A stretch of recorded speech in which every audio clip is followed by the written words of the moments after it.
Service in Paducah has issued a flash flood warning for Gallatin County, Illinois, Saline County, Illinois, until 8:45 p.m.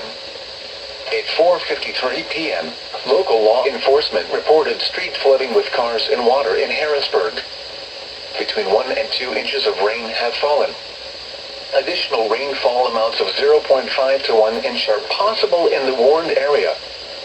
Flash flooding is already occurring. Expected hazards include flash flooding caused by thunderstorms. Severe weather has been confirmed by law enforcement reported. The following impacts are expected: flash flooding of small creeks and streams, urban areas, highways, streets and underpasses, as well as other poor drainage and low-lying areas. Some locations that will experience flash flooding include Harrisburg, El Dorado, Shawneetown, Galatia, Ridgeway, Equality, Carrier Mills, New Haven, Raleigh, Stone Fort, Omaha, Old Shawneetown, Junction and Muddy. Repeating, a flash flood warning has been issued until 8:45 p.m. for the following counties in Illinois: Gallatin and Saline.